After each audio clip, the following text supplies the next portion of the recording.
Hi. So we're a family of 7. I have 2 older brothers.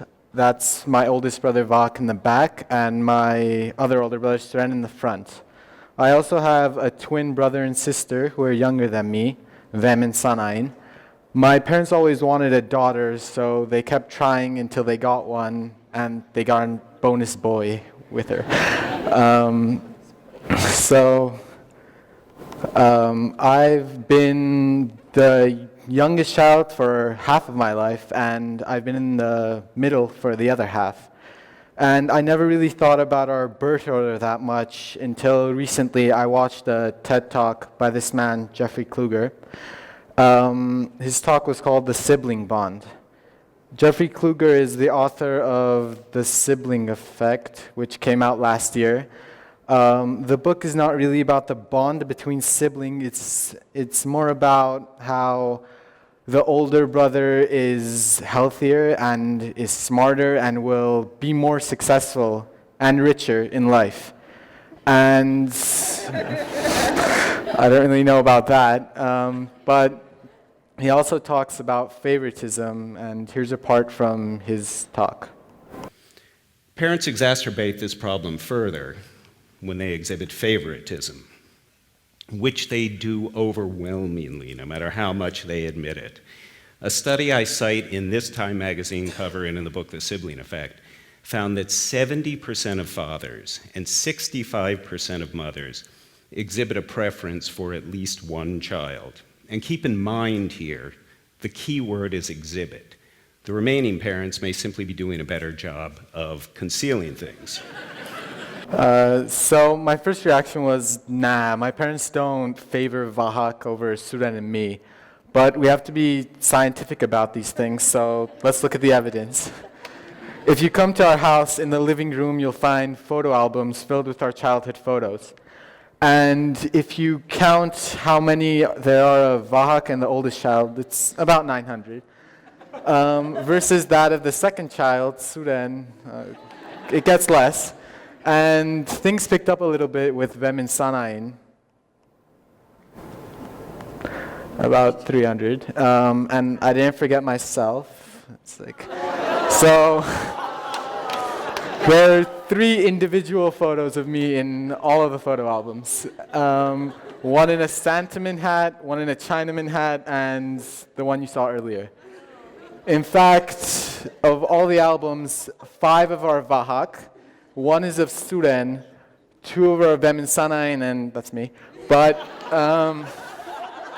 and Suren's is even half full. It's not much, and besides a couple of photos of a Chinaman and a Santaman. But I don't think it's all about favoritism. So it's more about hands versus kids. So if there's 2 parents and 1 child, one can hold the child while the other takes the photo easily. And when there's 2 children, they can barely free up 1 hand to snap a photo quickly. When there's 3 children, it's impossible. So my dad was telling us this story of how when the 3 older boys were aged 2 to 5, he was trying to get all of us into his car. And Vahak got his finger stuck in the car door. And at the same time, I started running out onto the street. He said it was all about prioritizing. So he left Vahak there, screaming and crying in pain. And he grabbed Suren under his arm, ran after me onto the street, grabbed me, and he locked us both safely in the car, ignoring Vahak. And then he went and helped Vahak get unstuck. But I think the sibling order is much more complicated than how Kluger explains it. Sure, a lot of the things he says are right, like this part here. Birth order, another topic I covered for Time, plays out in other ways as well. Long before scientists began looking at this, parents noticed that there are certain temperamental templates associated with all birth rankings. The serious, striving firstborn, the caught-in-the-thickets middleborn, the wild child of a lastborn. So let's look more closely at my case. So Vahak was born in 1992. and a couple of years later, Suren was born, and a couple of years later, I was born. So I was the youngest, Suren was in the middle, and Vahak was the oldest. And when we were being introduced to someone, my parents tell us this story, Vahak introduced himself by saying, "I'm the oldest." I quickly followed by saying, "I'm the youngest," and Suren hesitated for a moment or two. He said, "I'm the middleist." So it seems that it's holding up, but things got complicated when Vem and Sanain were born. So I was suddenly bunched up with Suren in the middle, and it felt like I was dethroned. But Kluger would say I wasn't even on the throne. I was never on the throne. Vahak, the oldest child, was always on the throne. But it felt like I got dethroned pretty bad anyways. And then Vahak, a couple of years later, left our house to study in the US. And Suren became the oldest child. And you could say Vahak will always be the oldest child. It can't change. But a couple of months after Vahak left, my younger brother Vem confronted him by saying, well, Suren was being the bossy older child that was yelling and hogging the computer and giving demands all the time. And Vem confronted him by saying, "You're Vahakning," or Vahaknuchunganeskor. And that was pretty much all the evidence we needed to know that Suren was now the oldest child. And a month ago, actually, Suren left to study in the US, and I became the oldest child. And I plan to make some reforms around the house. But there's one thing Kluger says won't change. He says Vahak will always be the smartest, he will always be the richest, and the healthiest. Firstborns have a 3-point IQ advantage over secondborns, and secondborns have a 1.5 IQ advantage over laterborns, partly because of the exclusive attention firstborns get from mom and dad, and partly because they get a chance to mentor their younger kids. All of this explains why firstborns are likelier to be CEOs, they're likelier to be senators, they're likelier to be astronauts, and they're likelier to earn more than other kids are.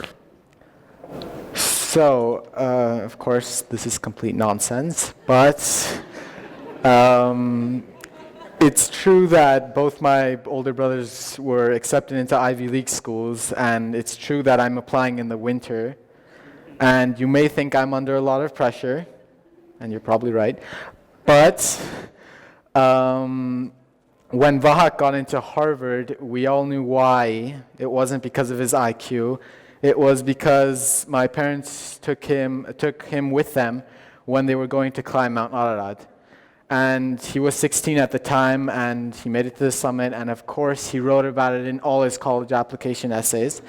And of course that was why he was accepted, probably. But this summer, so that's him at the top. And this summer, we actually went with the whole family, and this time I was 16. And it was probably the hardest thing I've done in my life, but it was an amazing experience. And I made it to the summit. There's some photos. Thank you. And that's me in the middle, as always. And so I'm all set for Ivy League, I guess. But when we were going down, I noticed something interesting. This is the view from the bigger mountain to the smaller mountain. And as Kluger would say, and as I agree, Ararat has a sibling order too. So the older brother always gets much more attention, and not a lot of people climb the smaller mountain. But as I look closer, I noticed something even more interesting. That there's a third brother. And of course, he never gets any attention at all. And no one's ever noticed him before. And here's what Kluger thinks the third and youngest child has to do to get attention. Scientists call this de-identification. If my older brother is a high school football player, which if you saw my older brother, you know he was not, I could become a high school football player too and get at most 50% of the applause in my family for doing that. Or I could become student council president or specialize in the arts and get 100% of the attention in that area. So when my father first saw this talk, his first reaction was, so that's why you want to apply to Hong Kong University.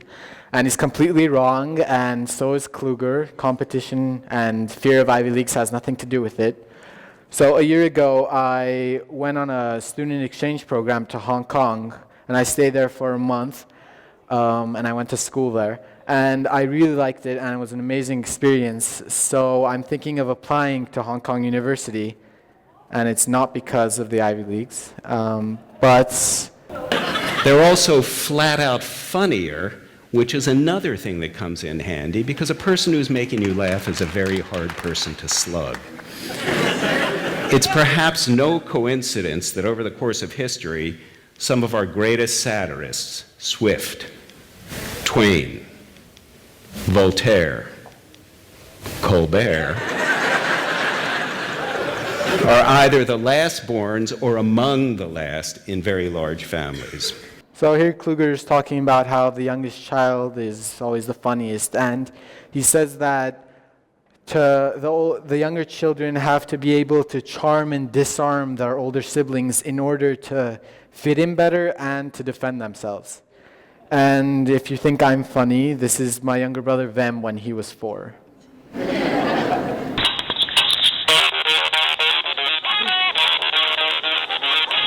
And here's my younger sister Sanai when she was 4.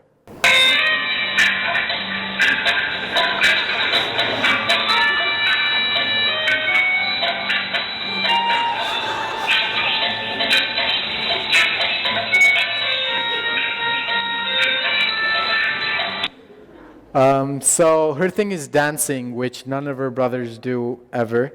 And so, as Kluger mentioned, she, of course, gets 100% of the applause in the family for doing so. And our family has had an eventful life. And so I was born in Barcelona, and I moved to Los Angeles when I was 1. And then we moved to Armenia when I was 9. So these changes, moving around the world and being introduced to different cultures, I think have had a much bigger impact on who I am than the sibling order or effect. And having my brothers with me made the moves so much easier. They helped me through it all, and I helped them, and we were a unit, as Jeffrey Kluger describes himself and his brothers as being so. And now that my brothers have left, the house feels empty with only the 5 of us, me, the twins, and my parents. And I can't imagine what it would be like to be an only child. And I think Jeffrey Kluger's next book should be about how having siblings or not being an only child can affect the child and who he turns out to be. And I miss my brothers. Thank you.